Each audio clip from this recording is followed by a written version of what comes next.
mensajes por los puntos de Franco. Excelente los videos, profe. Gracias, Ana.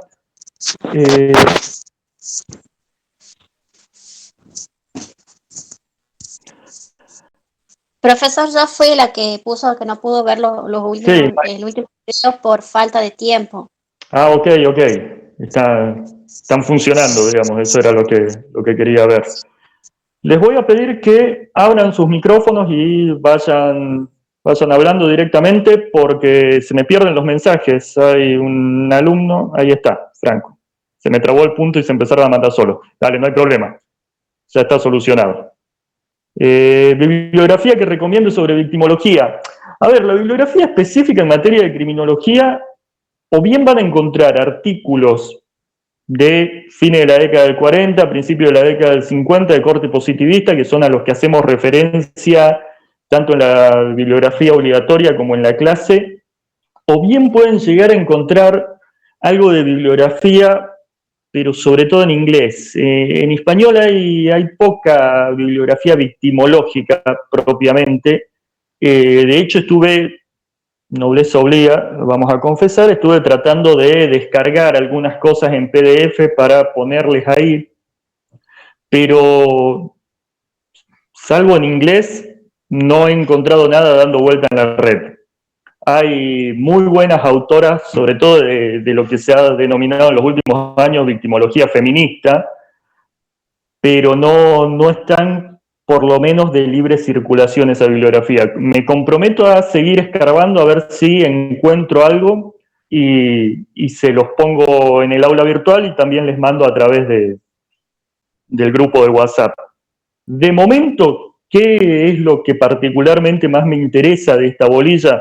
Más allá de lo histórico, que hay que conocerlo, hay que saber cómo surge la victimología, que antes no existía algo específicamente victimología y que durante buena parte de su desarrollo la criminología no le ha prestado atención a la víctima. Disculpen. Me interesa que piensen cuál es el rol de la víctima tanto para el desarrollo del derecho penal propiamente dicho, de la norma penal, cuál es la influencia que va a tener para el legislador a la hora de desarrollar una norma, inclusive a la hora de modificar una norma, y eso en los videos está bastante explicitado. Y por otra parte, ¿cuál es el rol que se asigna a la víctima desde lo mediático, por una parte, y en ese sentido, cuáles van a ser las víctimas útiles desde la mediatización y cuáles son las víctimas inconvenientes? Y sobre todo, ¿cómo se utiliza esta indeterminación de las víctimas que normalmente decimos la gente para el desarrollo de la política criminal? ¿Cómo apelamos a víctimas reales o supuestas? Y digo apelamos porque hablo del conjunto social y de responsabilizarnos de los distintos fenómenos, incluso de los fenómenos políticos. ¿Cómo tomamos a una víctima determinada o a un conjunto de víctimas indeterminados y le ponemos el mote de la gente o el pueblo para llevar adelante políticas criminales que generalmente no conducen a resultados positivos? Yo les había dejado allí dos links para que trabajen además de los videos en sí. Por una parte, el link que conduce a la página de Víctimas por la Paz. Víctimas por la Paz, les comento también en los videos, es una ONG conformada por víctimas de delitos o familiares de víctimas de delitos, en general delitos de cierta gravedad, que lejos de apelar a la venganza, al pedido de mano dura, de disminución de la edad de imputabilidad y todas aquellas reacciones típicas y conocidas, lo que han hecho es juntarse y empezar a trabajar en resolución de conflictos, en la resolución de conflictos específicos y en un acercamiento al infractor que los ha ofendido de alguna manera, o bien en políticas más generales, más amplias, tanto para la resolución de conflictos ya producidos como para la prevención de estos. Me interesa conocer cuál es su posicionamiento respecto de cuestiones como esta, qué percepción tienen respecto del rol de la víctima, incluso si todavía no han abordado la bibliografía y no han visto los videos, porque estaría interesante ver, si no lo han hecho, cuál es su percepción ahora y si esa percepción de algún modo se modifica una vez que hayan abordado el material. Pero reitero, si ustedes no participan, esto no va a tener mucho sentido. Para repetir lo mismo que está en los videos, estaríamos matando el tiempo entre todos.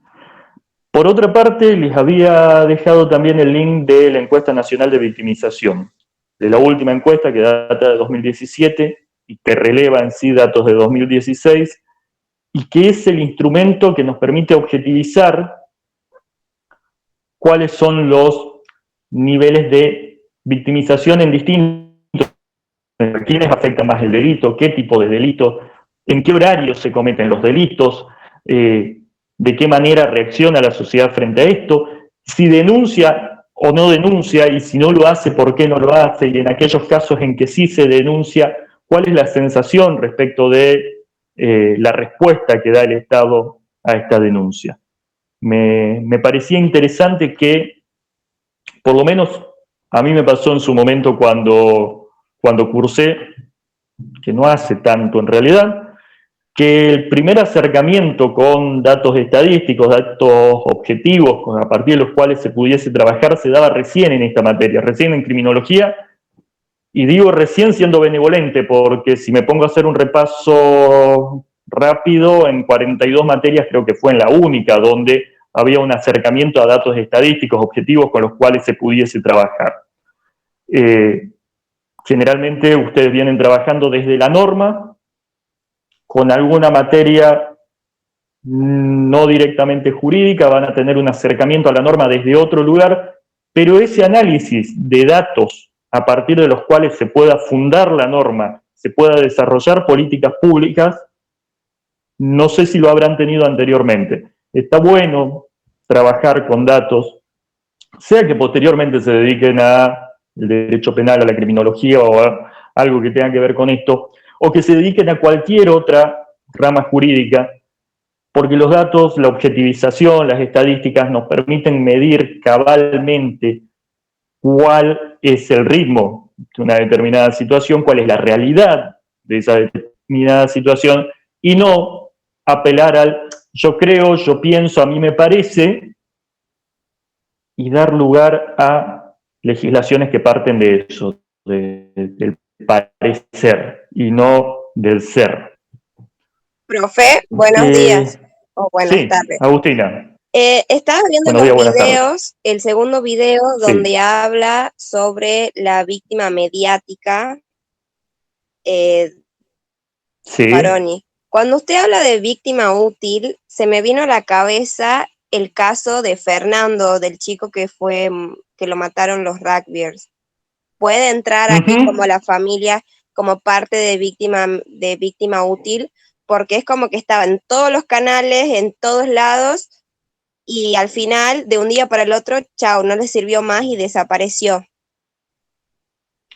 A ver, en este caso particular, y corríjame porque es un poco lo que yo recuerdo del caso en realidad, no hubo un pedido directo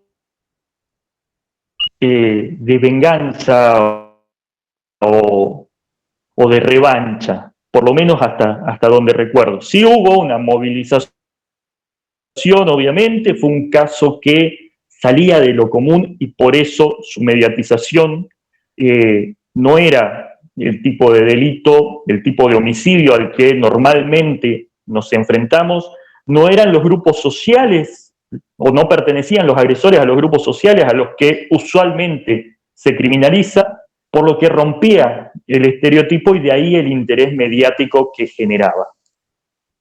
Sin embargo, hasta donde yo me acuerdo, por eso les pido que me corrijan si no fue así, de parte de los familiares de las víctimas indirectas, de los familiares de este chico,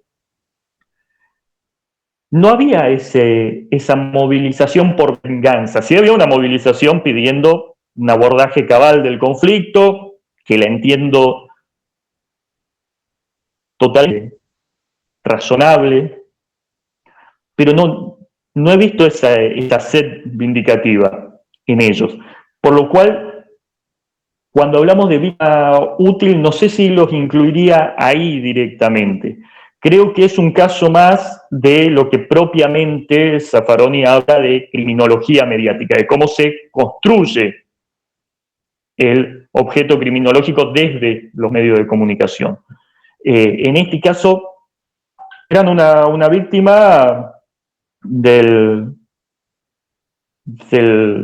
montón, digamos, no el caso así, no era un caso del montón, pero sí me parece que era una víctima que no es la víctima útil, que nos sirve para exprimirla, y quizás justamente por eso pasó más rápido el caso por los medios, que si hubiese habido un padre o una madre o un hermano reclamando venganza, reclamando la cabeza de los agresores.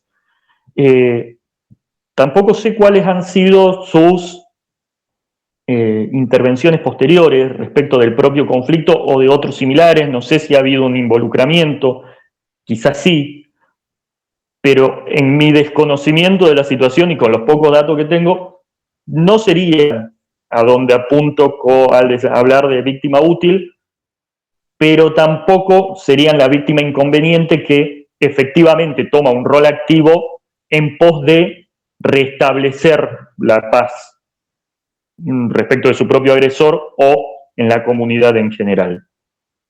O sea que para que sea víctima útil tiene que tener una sed de venganza, por así decirlo. Tiene que servir, sí, tiene que servir para sostener esa figura del nosotros que se construye mediáticamente, en el cual nosotros siempre nos vamos a poner en el papel de víctimas, donde el agresor viene de afuera, donde nosotros teóricamente jamás delinquimos, donde nosotros somos buenos, somos sacrificados, y hay una amenaza externa, un ellos, generalmente peticito, morochito de gorrita, que viene a romper con esta vida que tan trabajosamente vamos logrando. Tiene que servir, tiene que ser útil para eso, para solidificar esa imagen del nosotros. Y para solidificar eso, justamente lo que se precisa es el reclamo de exclusión de ese ellos, de ese otro.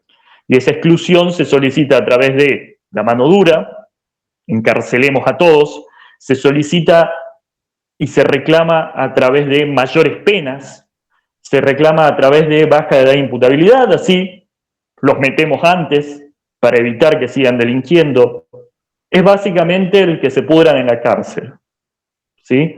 Tiene que ser útil para eso, o inconveniente respecto de eso. ¿Se entiende? Claro. Ahora sí me queda más claro, gracias. Perfecto, gracias. Alguien escribía por ahí, revisemos. Tengo una curiosidad, ¿a las víctimas de abuso sexual se le da atención psicológica luego del proceso o eso corre por cuenta de la víctima? No, posterior, a ver, estamos en una estructura nueva respecto de los procesos. Empecemos por ahí, desde el procedimiento penal, estamos encarando, por lo menos en lo que es Tucumán y en los dos centros judiciales de Capital y de Monteros, desde hace menos de 2 meses, un proceso nuevo. Sí hay un acompañamiento mayor, una mayor participación de la víctima, y donde reconfiguramos a qué llamamos proceso. Hasta el 1 de septiembre, el único proceso que conocíamos generalmente terminaba con un juicio y una condena posiblemente. Hoy se abre la cancha, son más las posibilidades de resolución del conflicto por vías alternativas, no ya por este único camino conocido. Y durante esos procesos o ese proceso, sí hay un acompañamiento que quizás no es el perfecto, el más completo en su abordaje, pero porque también considero que no es, y esto a total título personal, considero que no es rol del Poder Judicial en sus tres patas el acompañamiento en general, sea de una víctima de abuso, sea de una víctima de violencia, si hay un acompañamiento que hace al afrontar el proceso, al poder denunciar, al poder participar del proceso y al poder alcanzar una resolución. Y ahí entran a jugar las oficinas de la mujer, la oficina de en el ámbito de la Corte, la OBIFAM en el ámbito del Ministerio Fiscal. Pero el acompañamiento está destinado a justamente sostener a la víctima durante el desarrollo del proceso y hasta la consecución de un resultado. Posteriormente, entiendo que son otras las agencias del Estado que tendrían que entrar a participar. Las agencias del Ejecutivo, sobre todo, sí, para el caso de que esta víctima no pudiese procurarse un sostén por sí mismo. Espero que esté respondida la pregunta. Puede ser el caso de la señora Dominé que asesinaron de un disparo para robarle, el caso de una víctima útil que generó mucho revuelo en los medios y en la sociedad pidiendo castigos más graves y una rápida acción por parte de las fuerzas policiales. La rápida acción por parte de las fuerzas policiales me parece que es un reclamo generalizado en una sociedad que no viene encontrando en la policía una entidad que le dé la respuesta que precisa. Ahí lo primero que hay que plantearse es, y quizás sea objeto de otra bolilla, es ¿para qué está la policía? Creo que es la gran pregunta a responder. Si tenemos una policía de prevención, una policía de represión, si tenemos realmente un modelo policial que va hacia algún lado o tenemos una policía que no sabemos realmente para qué está. Cada víctima que redunda en el pedido de castigos más graves sí puede convertirse en una víctima útil. No hablaría del caso particular de esta señora, primero porque es una causa que todavía está en trámite, donde me parece que hay muchas cuestiones, por lo que conozco por los medios y calculo que es de la misma forma que conocen ustedes el caso, hay muchas cuestiones a resolver todavía. Sí hubo marchas en ese caso y sí responde a ciertos estereotipos de lo que hablamos de la víctima útil. Pero preferiría no explayarme demasiado sobre el caso en particular. Pensemos la utilidad de estos estereotipos del ellos y del nosotros y pensemos, por ejemplo, leía anoche o esta mañana, un proyecto de ley que prevé el proyecto, el aumento de las penas para las situaciones de usurpación de terrenos. ¿Sí? Durante estos 7, casi 8 meses que llevamos de aislamiento social, ha habido un reverdecer de la conflictividad alrededor de las usurpaciones de terrenos, tanto públicos como privados, y ahora aparece como medida frente a esto un endurecimiento de las penas. ¿Qué opinan ustedes al respecto? Tratando de relacionarlo obviamente con la victimología, pero quizás también saliendo un poquito de ahí y pensando en clave criminológica en general. ¿Quién se anima a dar su parecer? Nadie. Bueno. ¿Cómo sería la pregunta? Disculpa.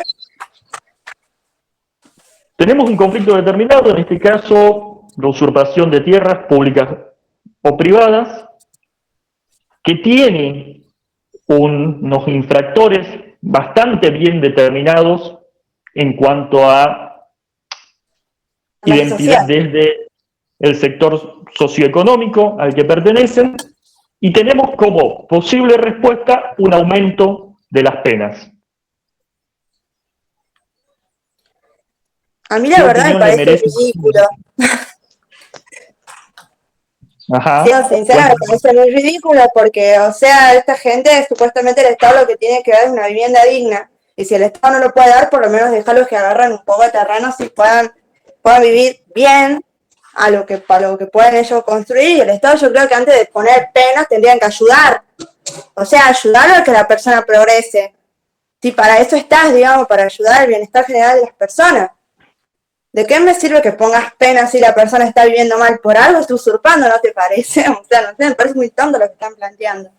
Pero bueno, la No gente todos a los veces que solamente piensa en usurpan, su egoísmo y no se da cuenta. Igual, la estoy a respeto. favor, digamos, de esas tierras de No desvaldía. todos los que usurparon tienen esa posición económica a la cual aduce la compañera. Hay usurpadores que tienen, Obviamente que agarraron habría terrenos. que ver quién es el que usurpa, o sea, habría que ver bien el caso para poder decir, sí, me parece mal que tengas tantas tierras y sigas usurpando, así ponele, sí le podés aumentar la pena. Pero a esa persona que no tiene nada y quiere conseguir un simple terreno para poder vivir, me parece una aberración lo que quieren hacer. Pero la Igual yo creo que eso propiedad, depende mucho del caso. cada persona Pero lo tampoco construye esa a costo sería de la algo. solución.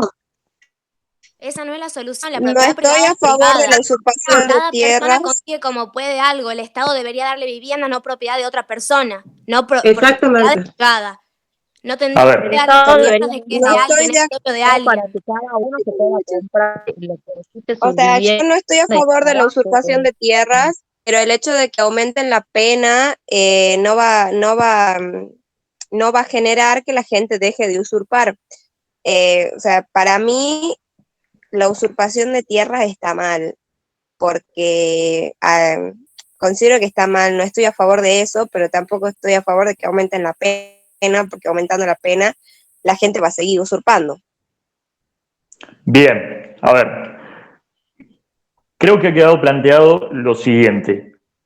Podemos tener distintas posiciones respecto de cuál es la política a través de la cual el Estado debería encarar el conflicto, pero aparentemente, corríjame quien no comparta esto, estamos de acuerdo en que el endurecimiento de penas no es el camino.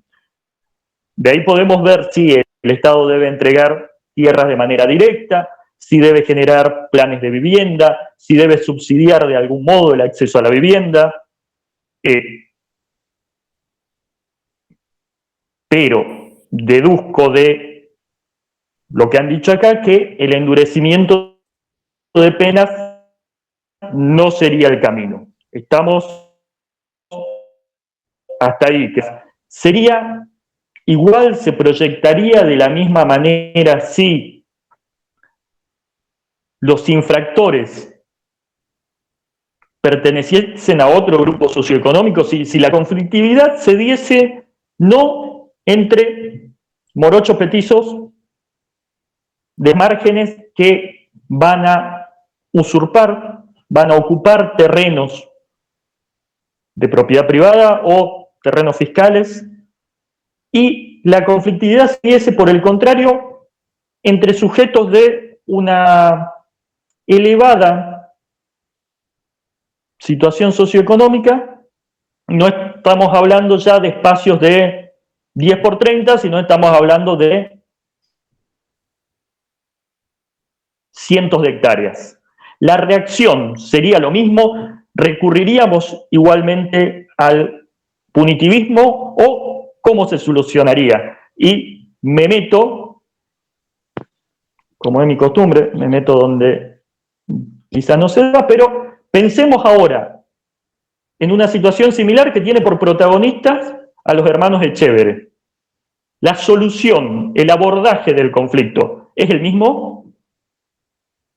¿Y por qué? Claramente, usted también habló en la clase, claramente cuando estamos ante dos realidades distintas, el abordaje de la situación no es el mismo.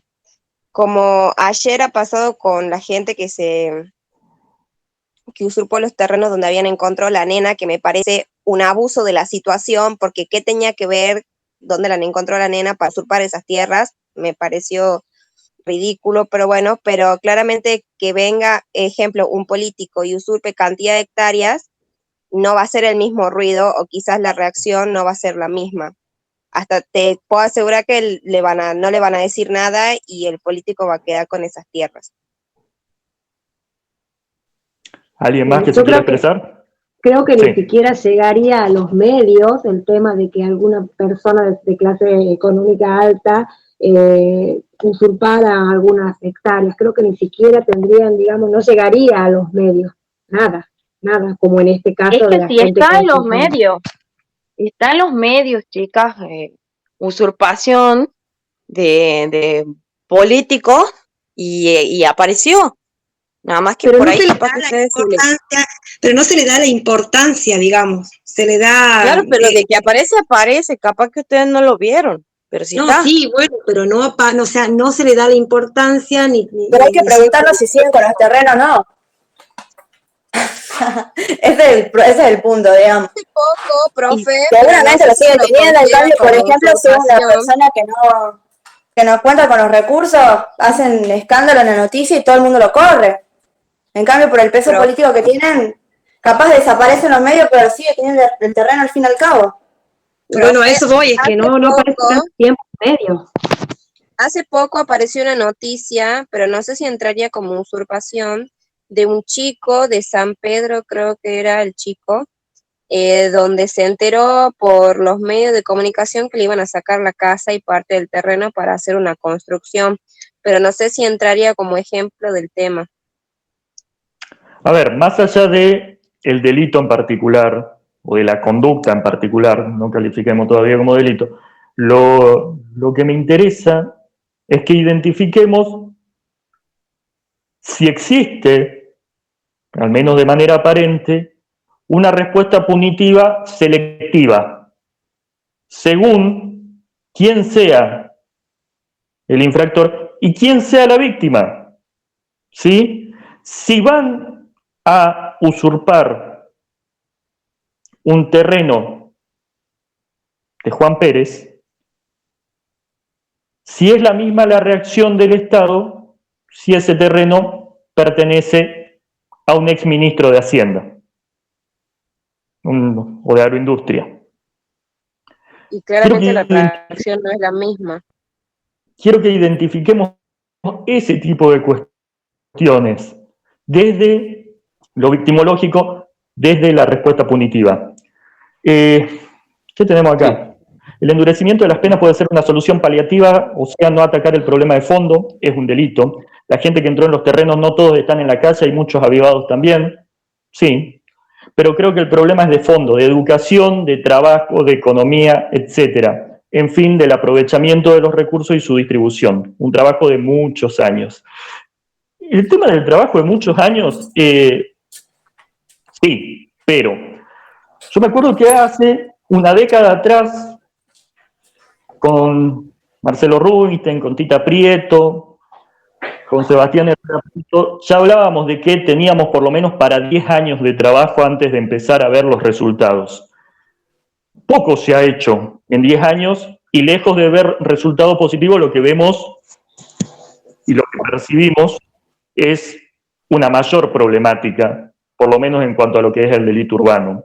Y una mayor problemática que termina impactando en el desarrollo de este tipo de fenómenos que estamos charlando. Entonces, que sea un trabajo de muchos años, sí, pero en algún momento hay que empezar. Es la misma muletilla de esto es cultural. Bueno, empecemos a cambiar un poquito la cultura porque si no es conformismo puro. Debe generar trabajo para que cada quien compre o adquiera su vivienda. Sí, entiendo que sería lo ideal. Pasa con las quemas o deforestaciones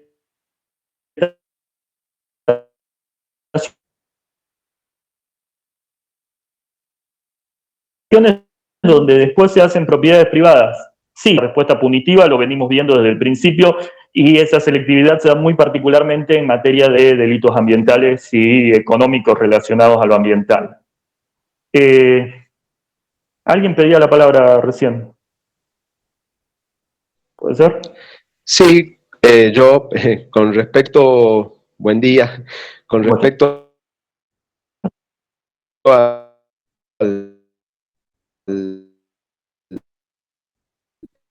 la selectividad penal, habló de esa selectividad y de la selectividad en cuanto a los delitos, por ahí por parte de los medios, por ahí y en la aplicación de la pena, por ahí en delitos ambientales, como se está hablando, por ahí que son mucho más graves y que afectan a mucha más gente, tienen menos difusión y tienen también otro tipo de trato por parte de la justicia que un delito en donde se ve afectada una minoría víctima. Eso se habló en una de las primeras clases con el doctor Rubin. Bueno, es parte de lo mismo, creo yo, se relaciona. Gracias. No, por nada. Sí, es correcto. La idea es que pensemos la selectividad también desde el lado de la víctima, de que no, la respuesta a todas las víctimas no es la misma.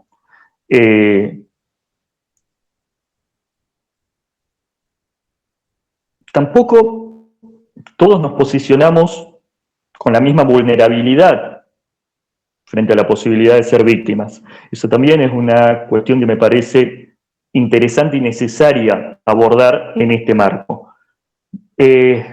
Hombre de clase media, media alta, que normalmente se maneja en automóvil, que no tiene la necesidad de frecuentar el transporte público ni demasiado movimiento a pie en zonas securitivamente desfavorables, está mucho menos expuesto que mujer de clase media que se maneja en automóvil, porque esas mismas zonas de bajo riesgo securitivo por las que se maneja el hombre del ejemplo pueden ser riesgosas para ella. Y mucho menos vamos a tener igualdad en nuestra calidad de posible víctima si le tenemos que sumar en cualquiera de las dos categorías el movernos en transporte público, o en moto, o en bicicleta, o caminando, y cuanto más nos alejemos de las zonas que todavía son consideradas de riesgo bajo en materia de seguridad. ¿Sí? Si a esos elementos le agregamos el factor de pertenecer al género femenino o a géneros diversos, o ser niño, niña o adolescente en determinadas situaciones, los niveles de victimización latente, y nada tiene que ver con aquella característica atávica que el principio de la criminología le atribuía a algunas personas, esa posibilidad de ser víctima crece mucho más. ¿Sí? Y no es un latiguillo de ciertos grupos que pretenden imponer esta cuestión. Hay datos duros sobre este tema. Yo, hombre de mediana edad, de clase media, que no viajo usualmente en el transporte público, tengo muchas menos chances que cualquier alumna de este grupo que tenga que moverse en colectivo y bajarse en una parada de ómnibus después de las 8 de la noche en casi cualquier lugar de la ciudad. ¿Sí? ¿Se entiende? Me parece que ese abordaje también hay que hacerlo y tenerlo en cuenta al encarar esta bolilla. Y si están en desacuerdo, lo charlamos. Volvamos al chat un segundito, que había algunas cosas. A esto de la selectividad en cuanto al poder punitivo puede estar relacionado con lo de cuello blanco y guante blanco. Sí, siempre la selectividad va a tener que ver con estas cuestiones. En realidad la relación es diferente. Para poder estudiar delitos de cuello blanco y de guante blanco vamos a tener que pensar en clave de selectividad. La idea acá, reitero, es encararlo desde lo victimológico. Lamentablemente no es la misma respuesta para todos.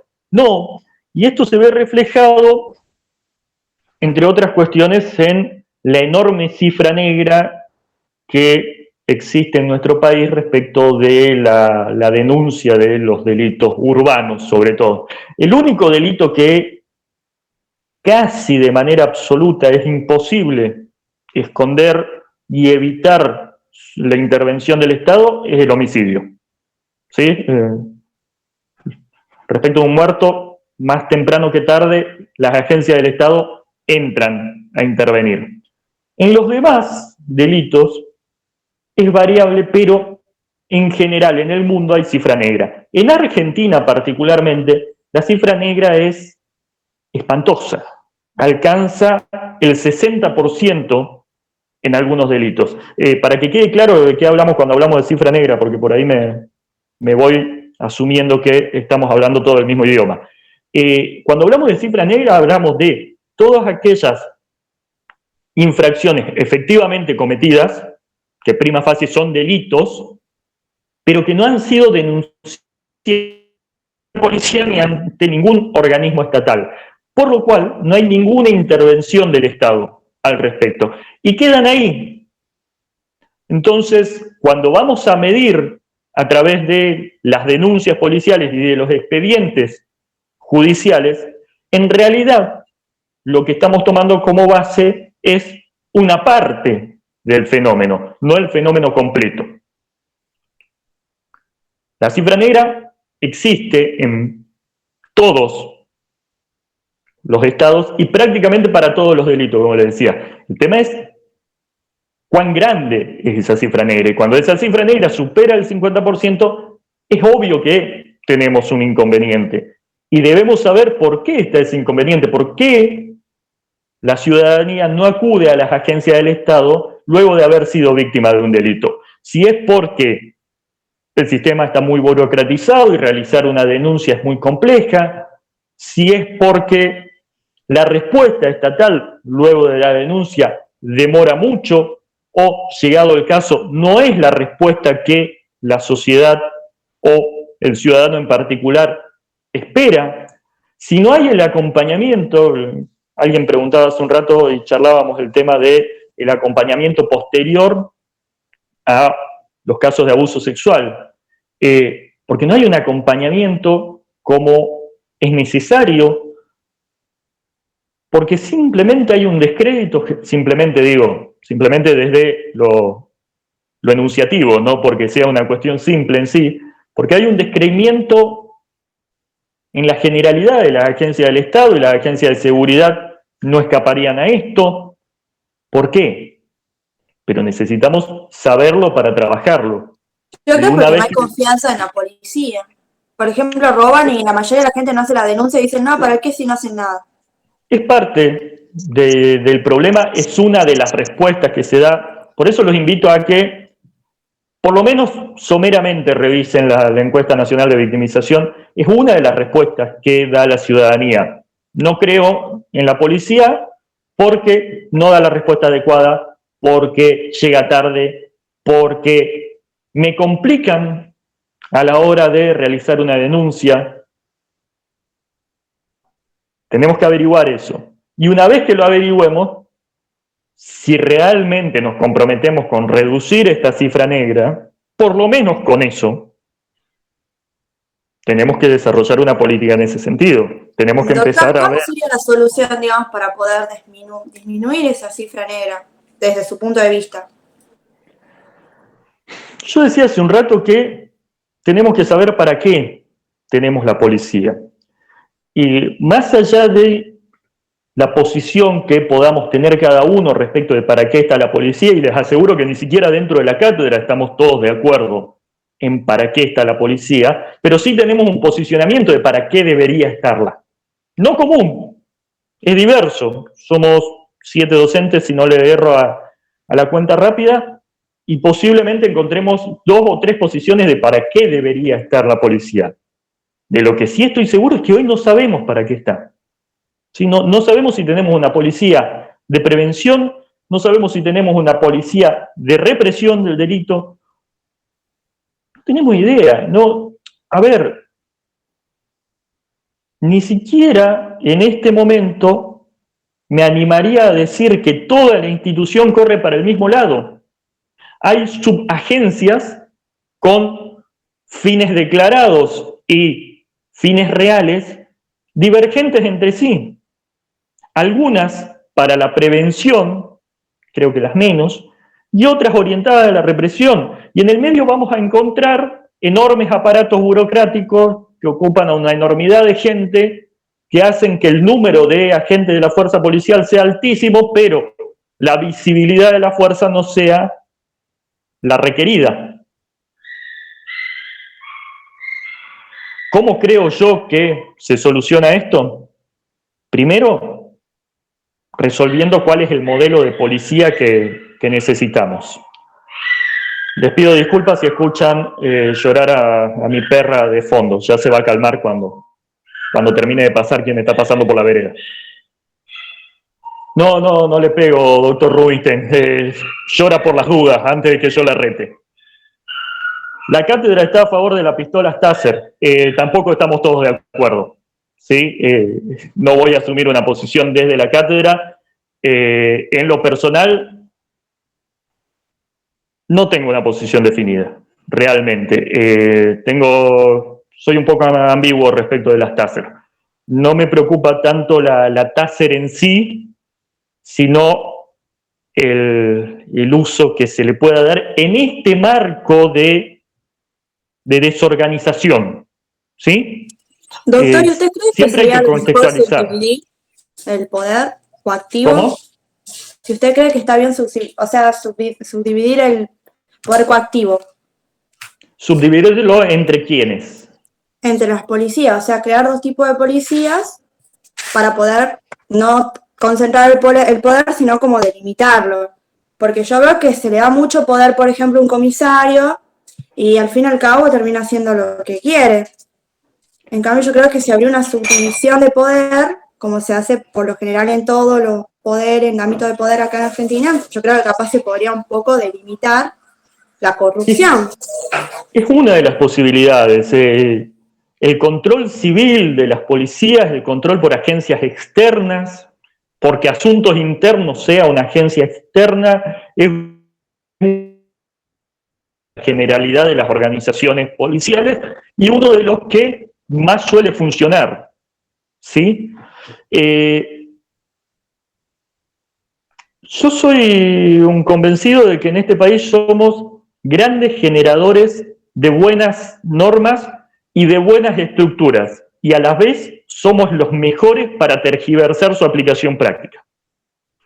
Es una cuestión en la que tenemos que decidir qué policía queremos, cómo la queremos, y también desde las otras agencias penales.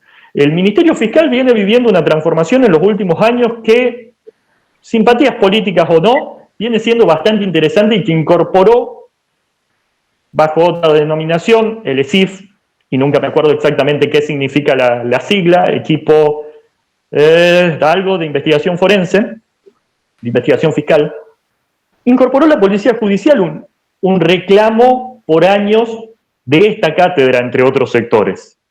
Una policía investigativa que no depende de la agencia policial propiamente, que está dedicada al hecho en particular, con capacidades científicas de investigación. Ese es un gran adelanto.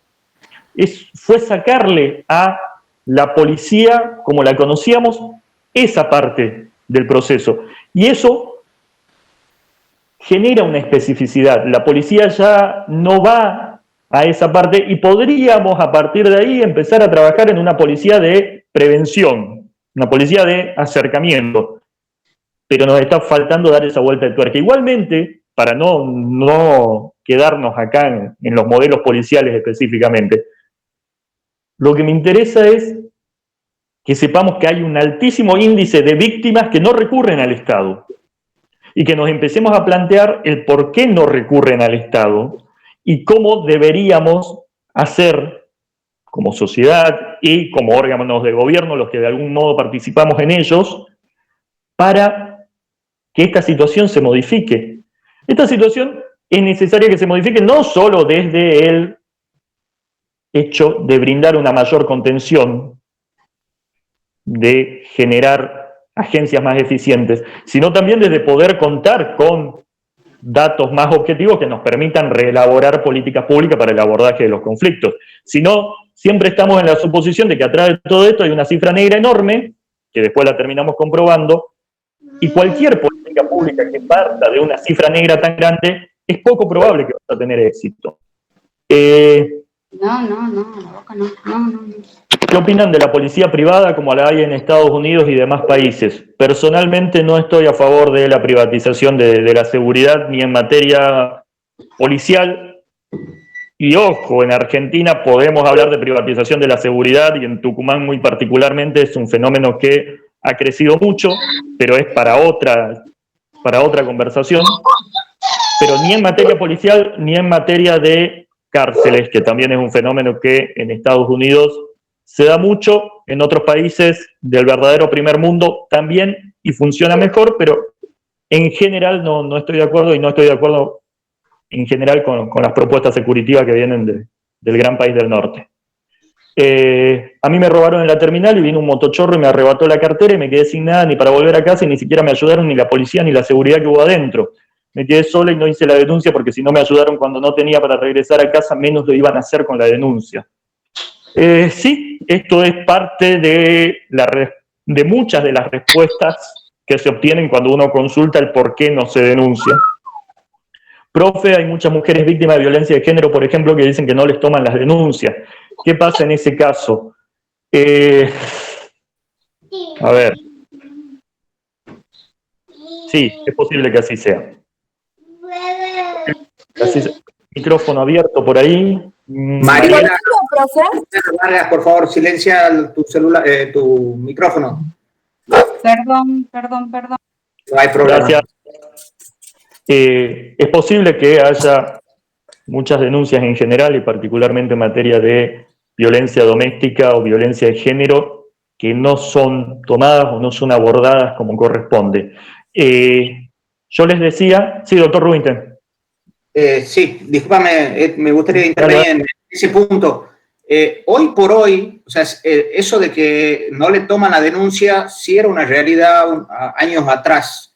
Hoy el problema es otro. No estoy queriendo decir de que no haya esta problemática, pero hoy existe la Oficina de Violencia Doméstica en la órbita de la Corte, en el Centro Judicial Capital, en Concepción, en Monteros.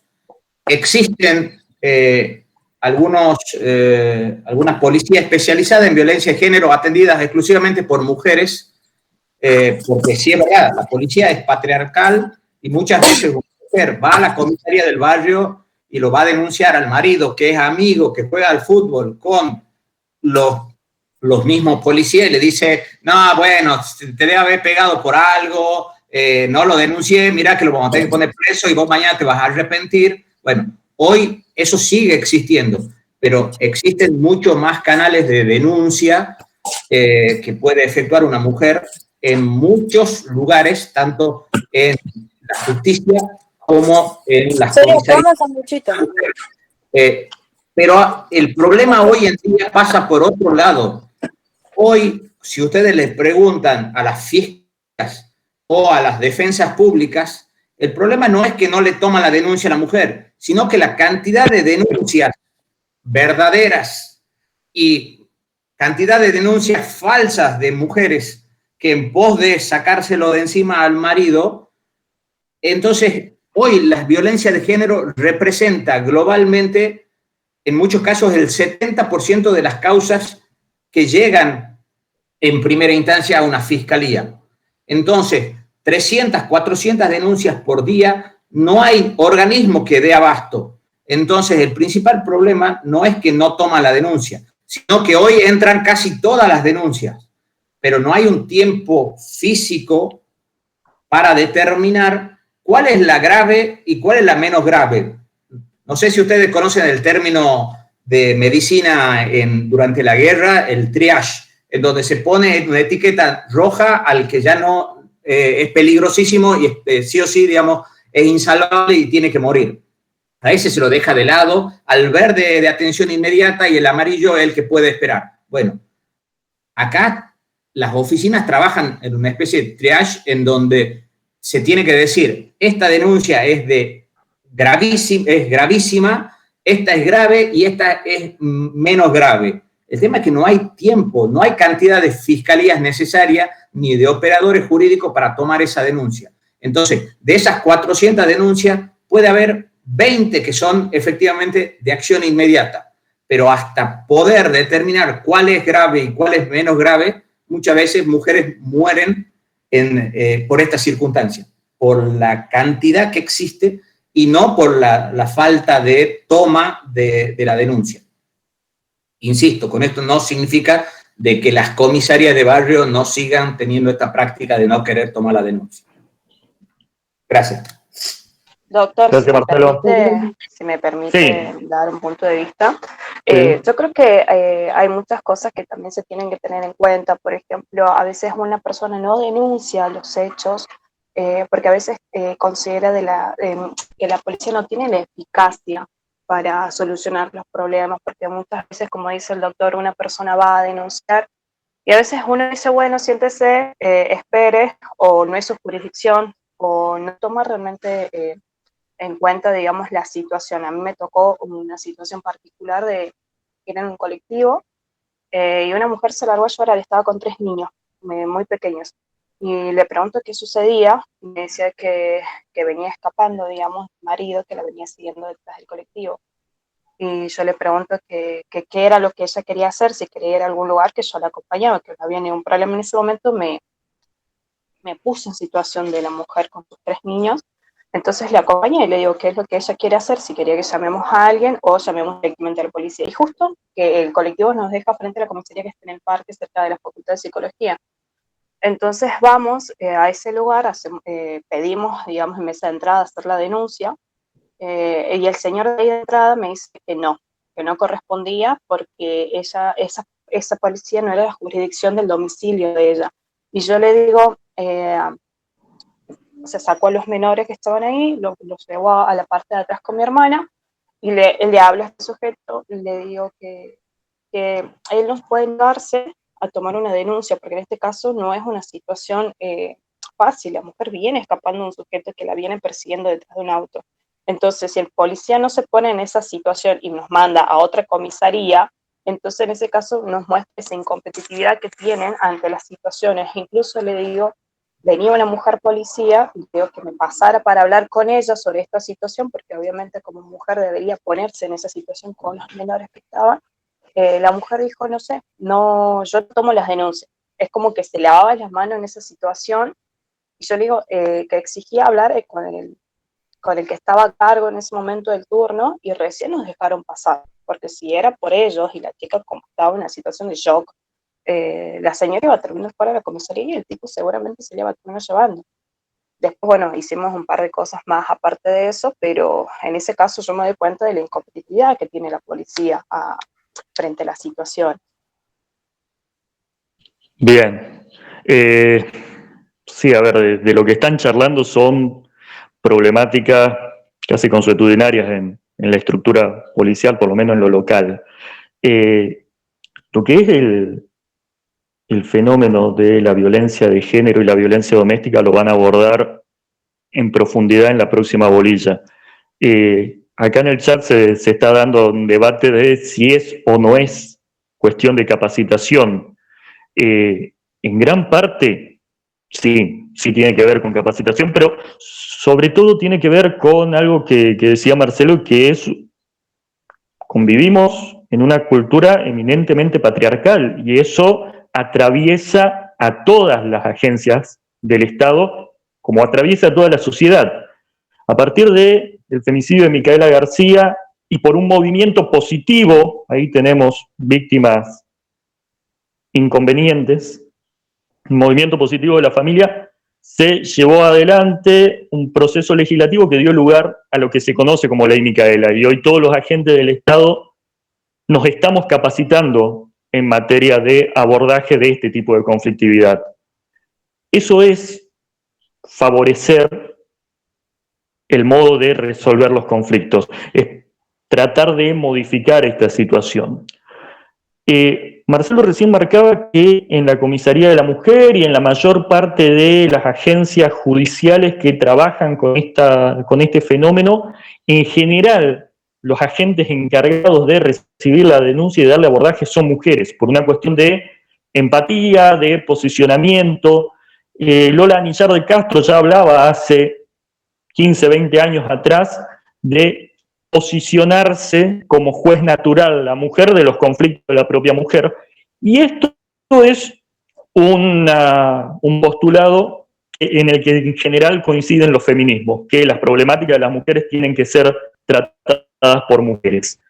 Yo les dejo como interrogante, no, debo ser sincero, no tengo una posición clara al respecto, pero les dejo como interrogante si no es parte del desafío también que la totalidad de los agentes, independientemente del género, tengan la capacidad tanto profesional como empática de abordar este tipo de conflictos. Que te manden a hacer la denuncia a otro lado o que te contesten, ¿sabes qué? No lo denuncié, si en definitiva si te pega y aguantaste tanto tiempo debe ser porque no te molesta. Ya no pasa por una cuestión de profesionalismo, pasa por una cuestión de concepción ante la vida, ¿sí? De no empatizar en absoluto con el conflicto ajeno. Les dejo eso respecto de este fenómeno en particular que, como les reitero, en la próxima bolilla lo van a ver en profundidad y le voy a pedir al encargado de la bolilla que específicamente toque este aspecto de ley Micaela, porque me parece que hay un interés particular en eso y que puede ser provechoso que lo aborden.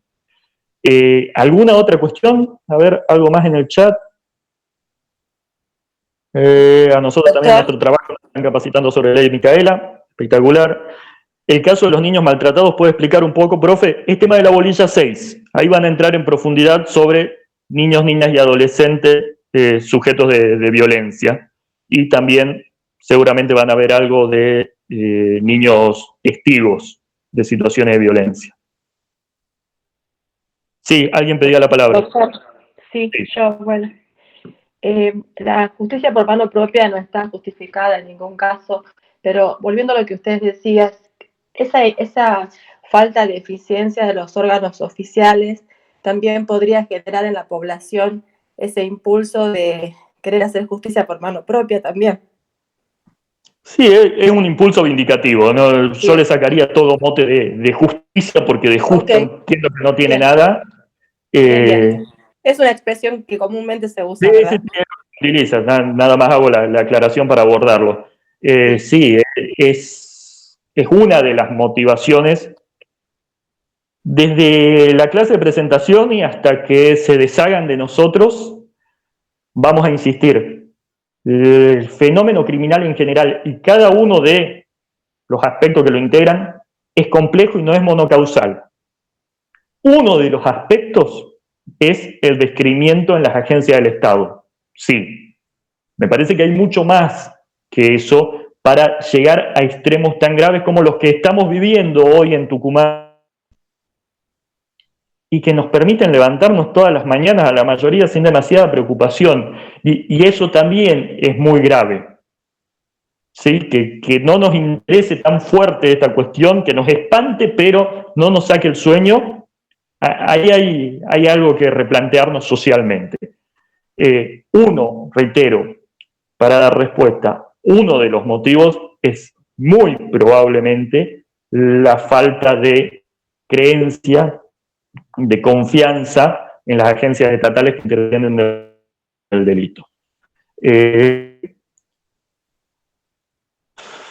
la incapacidad de tener objetividad en las determinadas profesiones. Sí, lo que solemos recargar en los jueces, por ejemplo, la objetividad, y son seres humanos también. La objetividad es un valor a lograr. No sé si tendría que ver con la empatía, el profesionalismo y la vocación es la clave para todo, creo yo. Sí, quizás, pero una policía, sí, ya te doy. En una policía que se ha convertido en una enorme bolsa de trabajo, en realidad, como la nuestra, hablar de vocación y sería soñar en colores. Marcelo. Sí, en coincidencia con lo que vos venís diciendo, le quería contestar a Gisela de que acá no hay una posibilidad de objetividad porque hemos sido criados, la mayoría de nosotros, y me incluyo, en el patriarcado. O sea, yo no soy feminista ni pretendo serlo, pero sí el feminismo enarbola muchas banderas de las cuales tienen que estar orgullosas y todos tenemos que seguirla. Y uno de los puntos es, a vos te pueden capacitar como policía en la ley Micaela durante una clase de 2 horas o durante 6 meses, pero cuando ideológicamente vos tenés una estructura machista, sos policía, sos empleado municipal, sos juez y tenés una formación machista, o sea, te sentás en la mesa y esperas que tu esposa te sirva la comida, después levante los platos, que tu hija siga el camino de la madre, no va a haber nunca objetividad posible, ni la capacitación va a ser de que vos suplantes eso. O sea, creo que no tiene que ver con la profesionalidad, sí con la vocación, pero la vocación de servicio no tiene que ver con el género en general, sino tiene que ver con cuando vos vas a una comisaría y te dicen de que la máquina de escribir no funciona o que no tienen tinta a la impresora o en realidad no te quieren tomar la denuncia. Eso sí hace a la vocación, que no se da solamente en la policía, sino en un montón de ámbitos estatales y fuera del Estado también. Pero en el caso puntual de la violencia doméstica y puntualmente violencia contra la mujer, no pasa por objetividad, porque eminentemente hay subjetividad. Quien te toma la denuncia en el 90% de los casos va a ser un hombre policía de clase media-baja, el que está formado eminentemente en el patriarcado, con una estructura machista, en donde si te pegaron a vos, mujer, es porque lo hiciste enojar, porque no le cocinaste lo que él quería, porque no le cocinaste como le cocinaba la madre, porque los chicos no están cuidados. Bueno, todo eso es... Y tenemos hoy el machismo no solamente es del hombre, es de la mujer. Es cuando la mujer le pide perdón al hombre por no satisfacer como él quiere, por no ocuparse tanto de los chicos, cuando de la casa nos tenemos que ocupar todos, cuando de nuestros hijos nos tenemos que ocupar todos, cuando tenemos una igualdad absoluta en todos estos aspectos. Pero bueno, todavía nos faltan muchos años para progresar en esa igualdad, y cuando el feminismo pretende igualdad, no estamos hablando de que somos iguales, porque no somos iguales. Pensamos distintos hombres y mujeres, a veces sentimos distintos hombres y mujeres, como sentimos distintos hombres con hombres y mujeres con mujeres, pero cuando se habla de igualdad, es igualdad de derechos o igualdad de oportunidades, y no esa igualdad de que somos seres exactos, porque ningún ser es exacto a otro. Doctor, como para compartir un dato que vi hoy en la página del Cuerpo de Investigaciones Fiscales de la provincia de Salta, el 69% de los delitos son sobre integridad sexual. Lo demás pueden rondar compartidos entre homicidio muy poco, robo, hurto y otros delitos, pero el 69% sobre integridad sexual según lo comparte el CIF, el Cuerpo de Investigaciones Fiscales. ¿Eso es estadística de lo que ingresa o de algún otro dato? No, solamente de lo que ingresa, porque obviamente hay muchos que obviamente quedan en la nada. No, pero le digo, en general, en la Argentina, más del 50% son delitos contra la propiedad. Son lo que ingresa a tribunales y lo que es juzgado. Hoy juicios orales se hacen de abusos sexuales, de robos, hurtos y homicidio, y lesiones graves. Después el resto termina prescribiendo o se termina arreglando a través de probation o juicios abreviados. Pero me sorprende, es altísimo, es muy preocupante de que la cantidad de causas sea el 70% por abuso sexual. Sería tremendo. Sí, eso en realidad lo vi ayer, 69%, después los invito si es que quieren entrar. La verdad que no tengo incidencia, no trabajo para el CIF, ¿no? Pero es lo que husmeando por ahí estaba viendo, digo, mirá vos, 69% me llamó también la atención poderosamente, pero bueno, yo creo que también hay una cuestión de publicidad también del cuerpo, ¿no? No sé si serán reales o no las cifras. De todas maneras, creo sería que muy mala la publicidad, ¿no? O sea, en Tucumán ingresan 60.000 causas aproximadamente al año. Imagínense ustedes, de esas 60.000, que el 70% constituya abuso sexual, estamos hablando de más de 40.000 causas. 40.000 causas por abusos sexuales, de lo que se denuncia, significa que después, detrás de eso hay cifras negras. La verdad que sería muy preocupante. Sé que la sociedad salteña es distinta a la tucumana y no, pero no lo creo posible a ese dato. Planteó fuerte la duda y me puse a buscar el dato mientras charlaban, para aclararlo. El 69% de los perfiles incorporados al banco de datos genéticos corresponde a delitos contra la integridad sexual. El resto responde a causas vinculadas a lesiones y a homicidios y tentativas de homicidio. El Banco de Datos Genéticos funciona en el ámbito del Ministerio Público Fiscal de Salta desde marzo de 2018. No es el número. Es la incorporación al Banco de Datos Genéticos específicamente. Ah, bien, perfecto. Mira cómo uno por ahí lee sin saber Sí, lo general y por ahí lo particular uno no lo maneja, pero gracias por la acotación, porque por ahí uno queda con la idea dando vueltas en la cabeza y no es lo real. Gracias. No, por favor. Guillermo, ahí quería contestarle, o te lo pregunto a vos también, tu punto de vista, creo que vamos a coincidir. Mayra Rodríguez decía, ¿no les parece que en los casos de violencia de género convendría facilitar la aportación de armas para que las mujeres nos podamos defender? Digo, no es para ir a un estado de barbarie, sino para poder hacer uso de la legítima defensa. Te lo tiro a vos y después yo le voy a contestar con una situación puntual. No en Tucumán, porque no tenemos esa parte del fenómeno todavía, pero sí en Capital y Provincia de Buenos Aires hay un altísimo índice de casos de violencia intrafamiliar, de violencia doméstica, que culminan en homicidios o en lesiones graves por un arma existente en la casa. Y, sobre todo, en aquellos domicilios donde al menos uno de los habitantes es miembro de una fuerza de seguridad. Yo le replanteo la pregunta. ¿Tener a usted un arma en un ámbito de violencia no les haría suponer que esa misma arma puede ser usada contra usted misma? De ningún modo me parece que sea la solución. Entiendo que hay que trabajar muy fuerte en concientización, en prevención, en formación, en educación que tienda a revertir el estado patriarcal en el que nos desenvolvemos y, en el mientras tanto, en canales que faciliten la denuncia y el acompañamiento de la víctima de violencia de género. No sé, Marcelo, si querés agregar algo al respecto.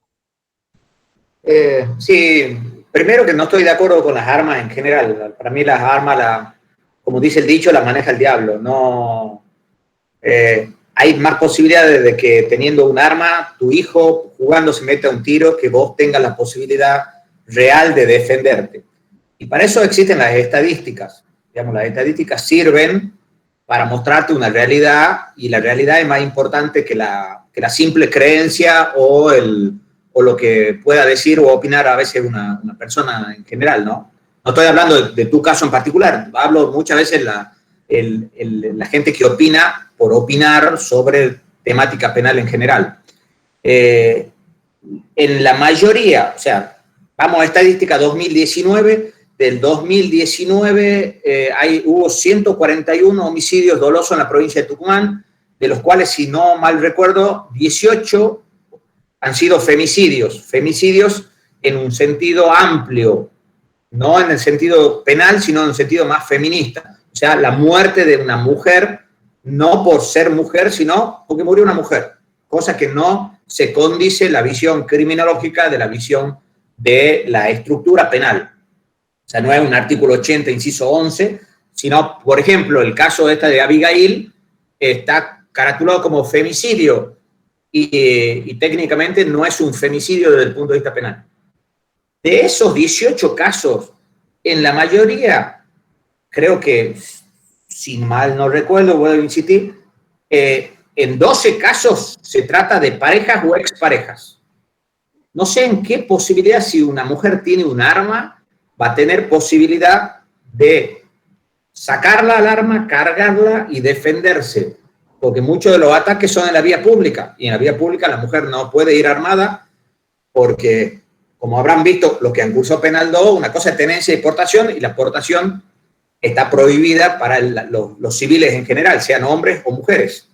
Entonces, no te va a poder defender. Tener un arma es más posible, vuelvo a insistir, que la uses porque te has peleado con una amiga, que te has peleado con cualquiera, pero para defenderte puntualmente, que es para lo que vos necesitarías, no tiene sentido. No, es más peligroso que la prevención que puede traerte un arma. Perfecto. Saliendo de este fenómeno en particular que estábamos abordando, insisto, lo van a ver bien en profundidad en la próxima bolilla. Retomamos. Franco pregunta, dentro del porcentaje que figura en la encuesta sobre cifra negra, ¿también entraría el hecho de que se va a realizar la denuncia pero por caso no se toma o directamente no se cuenta? Sí, se cuenta. A ver, la conformación del análisis de la cifra negra, la determinación de la cifra negra, se hace encuestando a una X cantidad de personas si han sido víctimas de delito y sobre esa base, quiénes han denunciado y quiénes no. Tenemos 10 personas que han sufrido un delito y 5 solamente han logrado o han querido y han logrado hacer la denuncia, sea ante la policía, sea ante agencias judiciales, y las otras 5 directamente no lo han hecho porque o no se lo han tomado o no han tenido la intención y la confianza para ir a hacerla. ¿Sí? ¿Se entiende? Entra todo. Partimos de un número de personas que declaran haber sido víctimas y de ahí vemos quiénes efectivamente denunciaron y quiénes, por los motivos que fuese, no lo hicieron. Todo eso que no lo hicieron es cifra negra. ¿Alguna otra consulta, aporte? Yo me quiero, por nada, Franco, yo me quiero quedar con algo que quedó en el medio acá. A ver si entiendo, si lo encuentro. Bueno, ahí. Perdón, esto de ser mamá con home office, ama de casa y estudiante me puede, jaja, decía Mariela. La situación, hoy hablábamos de igualdad hace un rato, la situación totalmente atípica que estamos viviendo en estos últimos casi 8 meses, tiene a las mujeres, y va a ser lo último que voy a decir sobre el fenómeno particular, pero tiene a las mujeres como principales víctimas en sentido amplio, ni siquiera criminológico. Pero es sobre quienes más se concentran las tareas, quienes más tienen que hacer malabares para seguir siendo madres, trabajar en casa, mantener ordenado el hogar donde viven y encima tener la voluntad para sentarse a escucharnos a nosotros al mediodía y poder en algún momento ver los videos y la bibliografía. Hay una recarga, se está empezando a medir esto, tampoco es una ocurrencia. La división de tareas dentro de la casa, en el mejor de los casos, se da, pero siempre hay una recarga sobre las mujeres. ¿A qué voy con esto? No pensemos el fenómeno como tan lejano. Los fenómenos están ahí, al lado nuestro. Los tomemos desde ahí también a la hora del análisis. ¿Alguien más, reitero, quiere aportar o ya están con hambre y se quieren ir a comer? Parece que estamos todos con hambre. Bueno, gente, quedamos a disposición, como siempre. Doctor, cualquier cosa. Sí. Karen. Quería hacer una consulta. Cuando estamos hablando acerca de la victimología, sabemos que la victimología estudia a la víctima, pero ¿cuáles son las características que tiene que tener la víctima para convertirse en víctima? O sea, una persona se convierte en víctima. O sea, ¿qué es lo que determina que una persona sea víctima de un delito y otros no? Justo ese fue un tema que charlamos el otro día con una amiga, y ella me decía, yo el otro día me senté en un bar y vi una moto que pasaron 2 chicos. Y después los volví a pasar. Y ya me alerté y me cambié de mesa. Siendo que la otra persona que estaba con ella no se dio cuenta, porque en lo que estaban charlando, lo que se dio cuenta es que la moto había pasado 2 veces mirando sus carteras. Estaba leyendo más o menos, digamos, en ese aspecto, qué es lo que tiene que tener una persona para convertirse en víctima, o cuáles son las condiciones, o qué es lo que debe suceder para que... Depende, una muletilla muy utilizada en el ámbito de las ciencias sociales en general y del derecho ni hablar. Es un abordaje que hay que hacer respecto de cada delito en particular. Es muy diferente ser víctima de violencia doméstica que de robo, homicidio o de abuso sexual. Primero por ahí. Segundo, sí hay factores que son fáciles de determinar.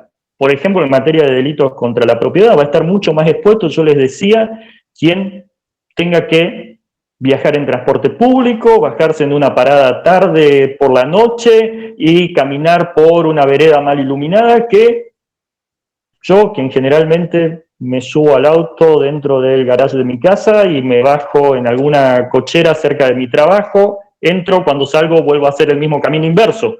La posibilidad es muy inferior en ese sentido. Hay más probabilidad de que a mí me revienten el vidrio que le pase eso a alguien que no se maneja en automóvil. Claro. En alguna época, que uno no ha nacido en el lugar en el que está hoy, desde todos los puntos de vista, en alguna época era pavita. Me robaban por lo menos 2 veces por año. Hoy, por suerte, hace varios años que no soy víctima. Y eso tiene que ver con una mejoría en mis condiciones socioeconómicas de vida, lo cual me expone menos al delito urbano, y también con una modificación en el lugar donde vivo. Vivo en un lugar que, por alejado, está bastante menos expuesto al delito urbano. Entonces, son numerosas las cuestiones, y voy a manchacar de vuelta con esto de que el delito es multicausal.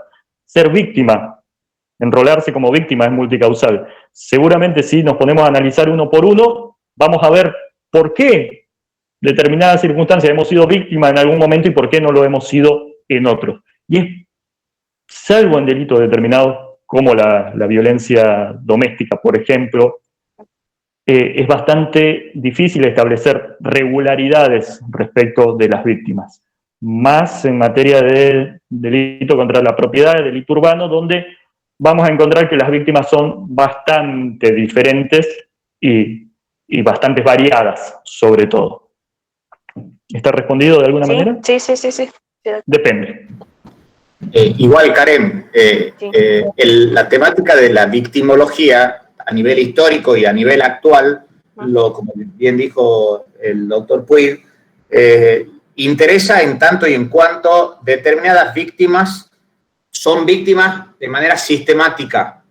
Y no hablo solamente en lo personal, sino tal vez un determinado grupo de personas, como podrían ser, y lo van a ver en la bolilla de 6, porque son los 2 grandes grupos, son las mujeres, violencia doméstica, violencia de género, y la violencia hacia los niños. O sea, y en esto, por favor, siempre en mayúscula, negrita, nunca vamos a decir que se justifique la violencia ni con unos ni con los otros, pero sí existe en muchos casos lo que se denomina la pareja criminal.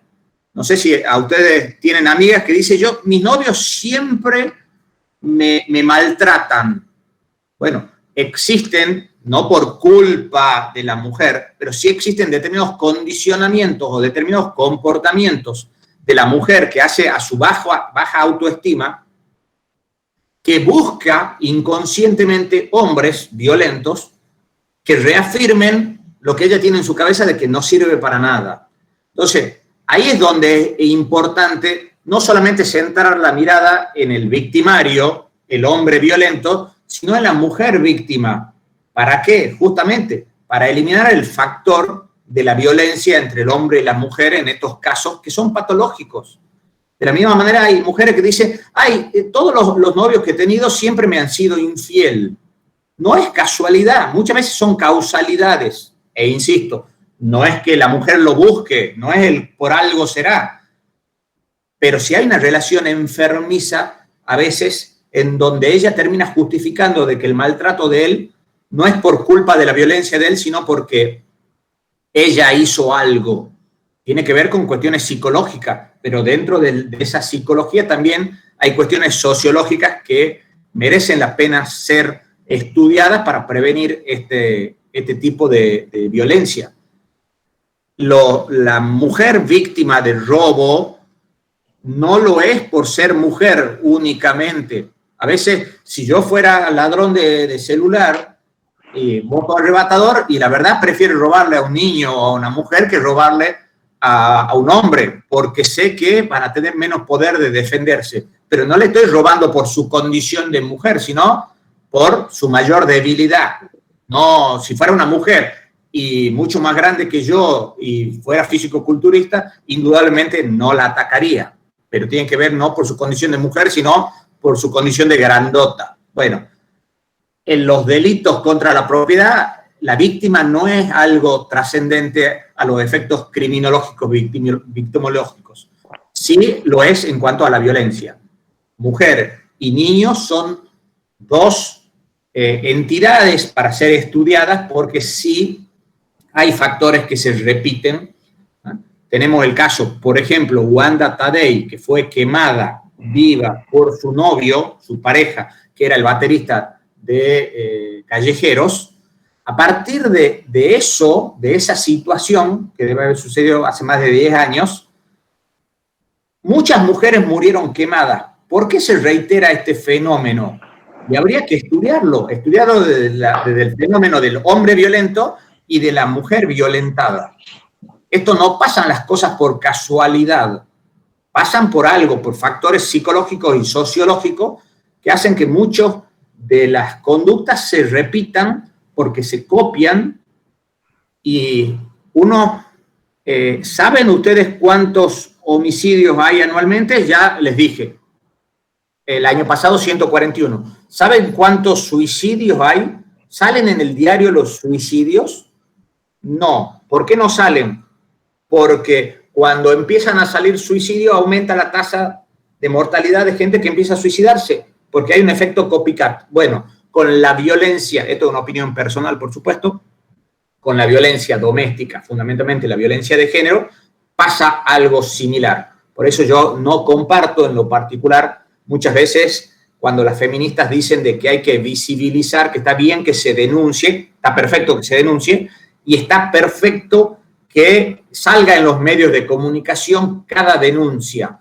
Yo creo que hay que denunciar, sin lugar a dudas, cada acto de violencia, pero cuando se lo publicita, y se lo publicita como se publicita un crimen, y está todos los días en televisión el mismo caso, se produce un efecto contrario al deseado. O sea, no es que hace que el hombre que pueda llegar a matar desista tal vez de su accionar, sino potencia esa conducta criminal. Pero es una opinión muy personal.